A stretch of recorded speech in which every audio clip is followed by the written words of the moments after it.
Hello, everyone. Welcome to A New View. I'm Juji, and I'm here with Shira, Lee, and Kim. We are four friends, speakers, and professionals from different cultures, backgrounds, and age groups coming together to offer healing and inspiration. So, ladies, we are going to be covering a topic today that, quite frankly, I can't believe we haven't talked about yet: spirituality. So, I'm actually really curious because I don't know what all of your stance is on spirituality. Who wants to go first? I'll go first. Kim? I'm so excited about this episode too, because I can't wait to hear from all of you guys as well. I've been giving this a lot of thought, and over the years, many people have asked me, just in conversations when you're out and about, you meet new people, whatever. If I'm religious or what my stance is on religion and things like that, and I always would just say, "Oh, I'm more spiritual."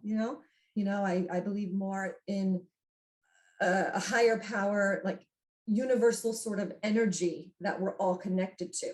So I believe that me and my fellow humans, animals, nature, plants, flowers, trees, like I believe that we're all a part of this one flowing energy. I remember when I went to the Institute of Integrative Nutrition, and something that the owner, Joshua, would always say is, when he talked about spiritual practices, he would always say, whatever that means to you.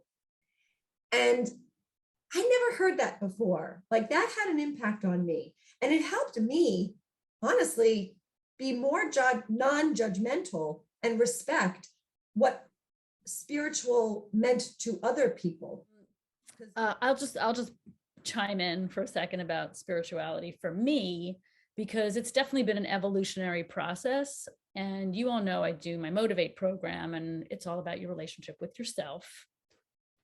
And at one point I asked the audience, like, when you look in the mirror, what do you see? Right? I see two eyes, I see a nose, I see a mouth, I see hair, I see all kinds of things. But there's something beyond this physical form that in my heart I know exists. And so I think our journey is to delve into, well, what is that? And so over the years, for me, spirituality is about a lot of things. It's about love, right? The invisible things, love, creativity, right? Like, I write songs. Where does that come from? I don't know. Like, how do I know how to put a melody together? I don't know. It's invisible. Our emotions are invisible. Prayer is invisible. And any ideas, they're invisible. And to me, that belongs to the world of spirit. And to me, there's such a curiosity always about those things: prayer, creativity, meditation, all of that. And I've just embraced it as this unknowable thing, but one that is so beautiful that we should experience while we're here on this planet, on our journey. That's how I look at spirituality, for the most part. Yeah, I like that, Shira. I like that. For me, I don't have really a definition of exactly what spirituality is for me. I just know that I've been evolving as a human being, as a soul, and when I say evolving, it's not anything physical, right? So also it's the energy, and it's the vibration, and it's the thoughts and beliefs and the trust and all of these great things that we discuss often. But I wanted to mention something that I've noticed recently, and it's probably been going on for a little bit, but I've noticed it recently. Is so I'm on some of the dating websites and apps, and so some people write, that they're Catholic or Jewish or whatever, and a whole bunch write spiritual. Actually, not a whole bunch, a handful. So there's always some out of the bunch that are spiritual. And it's been interesting because when I go on a date and somebody writes spiritual, I tend to like it, because I think they're thinking beyond just, I was born into this religion and that's what I am, period, or so I'm believing and thinking that a lot more people today are not really identifying themselves with their religion necessarily. And I like that actually. And I think it's gotten me to believe that more people are getting more in touch maybe with their inner selves and learning this whole thing we call life, and how to better be in joy, in happiness, in love. And yeah, so I wanted to point that out. So that's one of the religion things now, spiritual, that, and they've probably been writing this for a while. I think I just noticed it, and I tend to like it. Spirituality as a category. Yeah. And you know what? I'm going to start to ask them, just like we asked each other, what does spirituality mean to you? That's a great dating question. Yeah. Yeah, it is. It is. I'll have to use it. So here I am this morning. I couldn't wait to share this with you guys. I was sitting in my sunroom and looking at the trees, and I was sipping some coffee, and I was just trying to have a moment to just be, practicing being lately, and which is all part of my spiritual practice. And I saw a cardinal land on I was thinking about actually how to articulate spirituality for me, because I felt it was really important to be crystal clear on how I express this so that the people watching like really understood. And I don't know, I need help sometimes like articulating things, and I wanted to be clear. I wanted this to come out in a way that people understood it, how, my view of it and what I practice. So a cardinal lands on my gutter of my shed. I have this very long shed, and it's long, and it goes right up to a fence, and the fence leads right to the door of the sunroom. So it's a very long way from the end of the shed all the way to the sunroom. And this cardinal lands on the edge of the gutter at the very far end. And I see it because I'm thinking all these things, and then I just see it land. Now, you guys know, viewers might not know, but I lost my brother-in-law 6 years ago. And he's my red cardinal. I believe his spirit is inside of a cardinal. I see cardinals all the time. They do weird things trying to get my attention. I feel it's Frank. I believe it's Frank. I love it when he comes in to say hello to me and give me love. That's what I believe. And that belief is part of my spirituality. So he lands on the edge of the shed, and then he just hops all the way down the gutter. And then he hops onto the fence, and then he hops all the way down to the door of the sunroom. I was like this. Frank, are you coming over here? Are you walking towards me, right? Really? Right? Like when I was trying to, okay, how do I want to express this? Like thinking it over. And I'm telling you, I believe that he was validating everything I was thinking and feeling. And, I love that. And that's all a part of my spirituality. So I just had to share that with you guys. That's a great, Thanks great for sharing. story. I mean, I think if I were to summarize what we've all talked about and what I perceive spirituality is to anyone, is that there is an innate belief that there is more beyond just you, or just the face value that life has to offer. You born, you live, you die, that's it. Like there's nothing more going on. But as humans, we have self-reflected consciousness, meaning we actually perceive things beyond like what animals do, for example, who really are like, if you want to get in touch with nature, watch a dog for a while. Like dogs are the happiest creatures. They just sniffing something new is, just like the best thing that happened to them that day. It's like so calming watching animals just being animals, but we need more than that. We need to feel more connected, to feel like our life has more meaning than that. And I feel like very, very few people that I've met on this planet just feel like we're born, we live, we die, that's it. That's very, very rare. And sometimes it surprises me when somebody, comes out and says something that I wouldn't expect them to say. For example, my father, who is a mathematician, and like he identifies very much with Judaism. He, like loves the ritual of Judaism and feels very connected to that. I have never felt as connected to a religion myself. Like I have my own rituals that I do, but I didn't really know like what that meant to him. And because he's a mathematician and so logical, I always felt like, yeah, he enjoys those practices, but I didn't really understand anything beyond that until we were talking about the fact that he had been working on a math theorem for 30 years. Like imagine working on one math problem for 30 years. Now he's a theoretical computer scientist.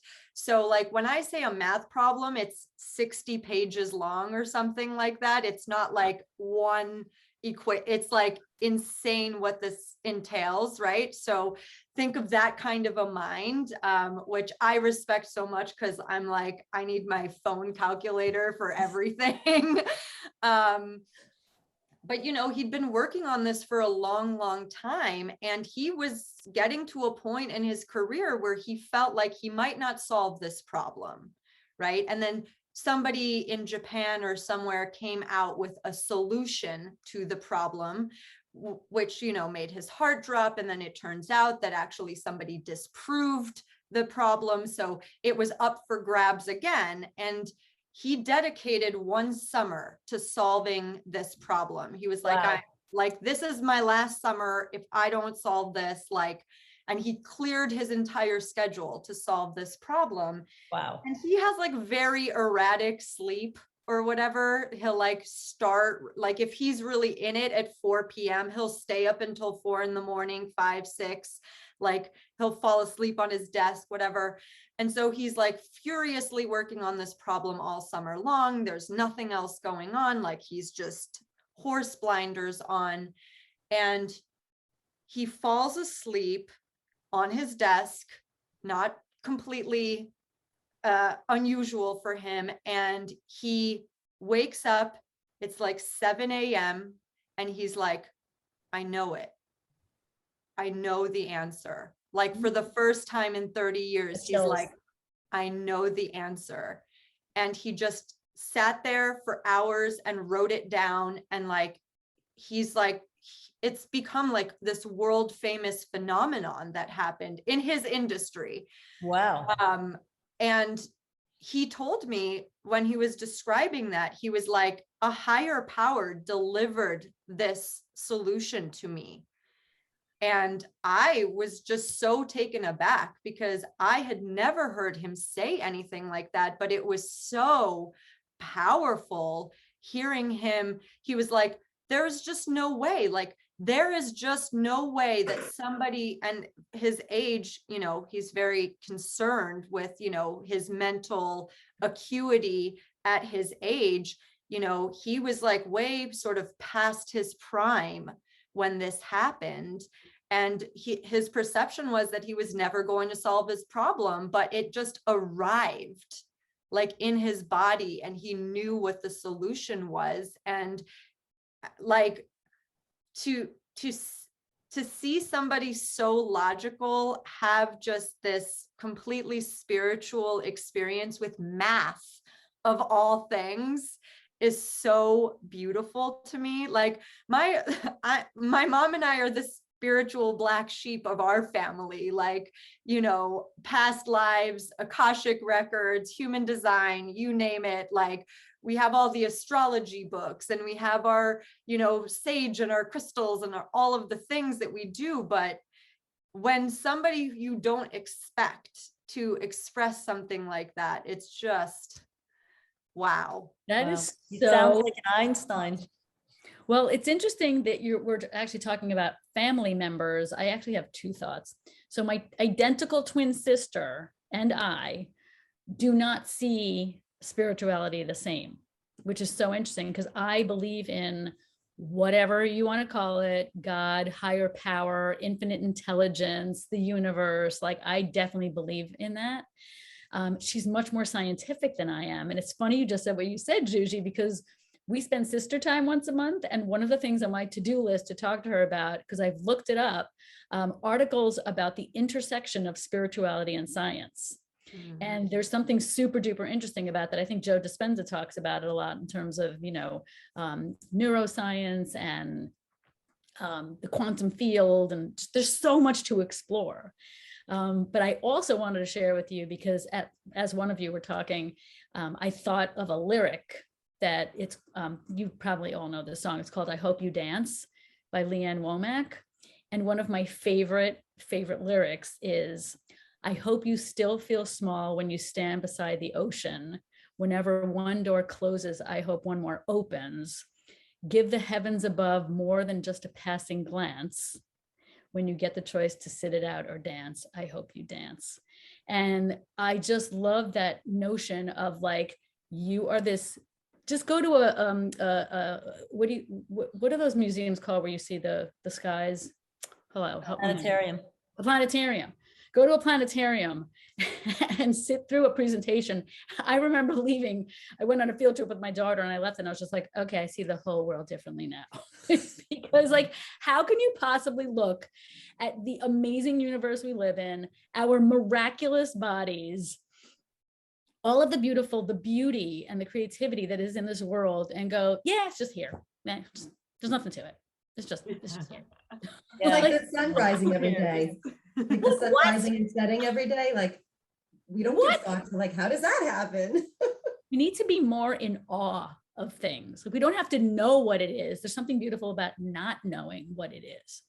Yeah. And you mentioned the planetarium. That's what I try to imagine sometimes. And it's not very easy always, but to get into that meditative state and be in the middle of the universe and to notice how tiny and nothing we are. Nothing, you know how like sometimes they have these videos where you see the earth and they pan out and out and out Yeah. and out, and then you see the galaxies and you see other, it's that's pretty wild. And what about the fact that it never ends? How, like, can you Yeah. even fathom that? That doesn't even make No. any sense to me. No, we're barely as like a dust. It's wild. And but in our own little tiny worlds, it's like everything matters. You are all my universe. Oh, Aw. oh my gosh. Oh, There's so much love in this room. I can't even handle it. Ladies, I think this is a really good place to wrap it up. I hope you guys enjoyed our conversation as much as we did. Please subscribe to our channel and be sure to let us know if you have any topic requests or questions by commenting below. We'll see you soon. Thank you for watching and stay safe, everyone. bye.